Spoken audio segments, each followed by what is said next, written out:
Le thème, c'est le visage de l'ordonnance des énergies. On a l'impression que, si vous voulez, bon, il y a une sorte de rituel. Il faut d'abord, évidemment, préparer un peu la consultation sur le plan théorique, c'est-à-dire avoir le thème, si possible, puisque la personne a un certain âge, le thème progressé.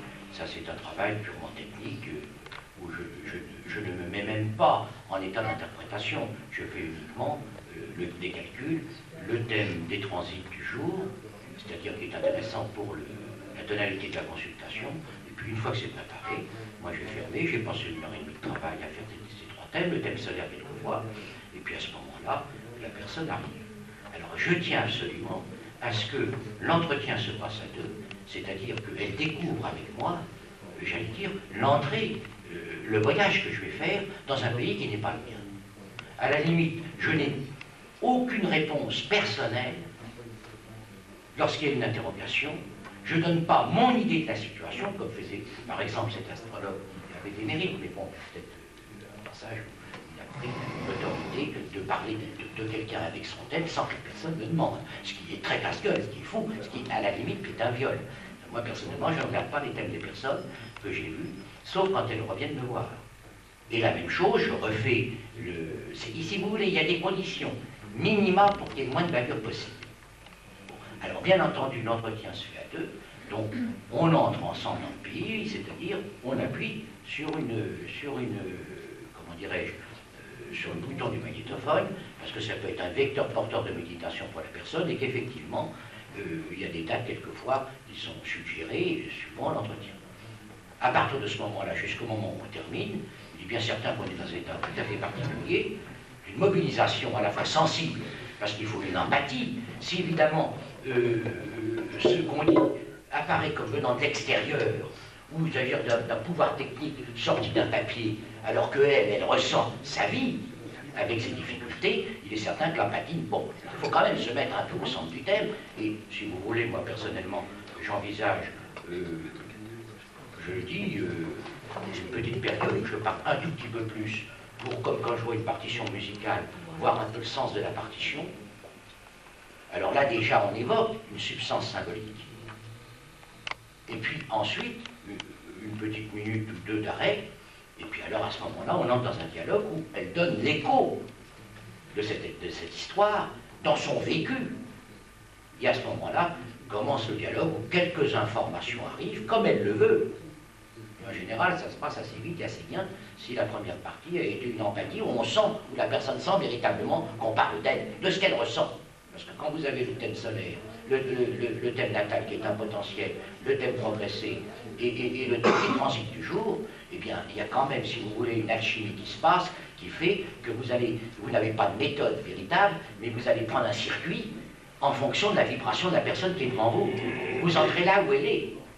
Et puis peu à peu, on commence à investir la place du thème.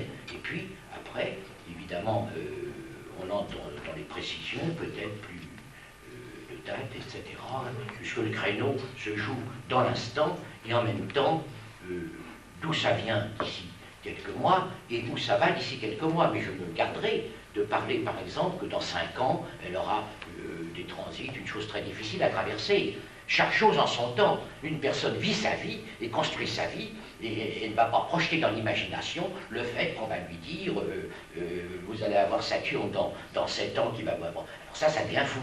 Donc il faut respecter totalement ce que la personne vient chercher. D'abord, c'est elle qui fait la consultation, et vous êtes médiation d'un éclairage de la réponse. Alors cet éclairage a un vecteur porteur, et ça, le garde-fou, effectivement, si vous n'avez pas de thème, bon, bah, vous pouvez avoir une relation de psychothérapie avec une personne, bon, si vous êtes psychothérapeute et tout, c'est autre chose. Bon, l'astrologue, lui, il a le thème. Alors je dois dire que ça n'exclut pas qu'on voit des psychanalystes de très haut niveau qui sont très heureux de ces éclairages, du sens d'une partition, puisque au fond les personnes viennent vous voir au moment, si vous voulez, où la direction d'orchestre de la musique est plus difficile. Parce que vous savez que dans une partition musicale, c'est dans les passages les plus difficiles d'interprétation que se contient le sens de l'histoire.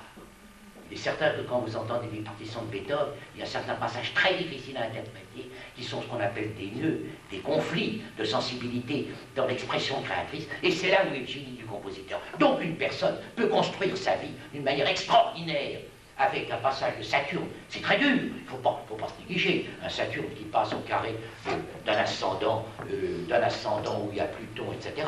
C'est très dur. Mais, si vous voulez, c'est là, vous pourriez dire, j'allais dire, ça devient intéressant, parce que ça, c'est pas gagné d'avance. Le niveau de conscience que la personne peut monter. Alors, évidemment, il se passe quelque chose. C'est-à-dire qu'il y a à la fois une empathie, il y a en même temps une distance. Il est certain, quand on parlait du garde-fou tout à l'heure, si vous n'avez pas de distance, si vous êtes fusionnel, c'est foutu. Vous ne pouvez rien dire. Vous n'avez pas de distance. Alors, ça dépend aussi de ce qu'est l'astrologue. L'astrologue a aussi un thème. L'astrologue a aussi un mode de communication.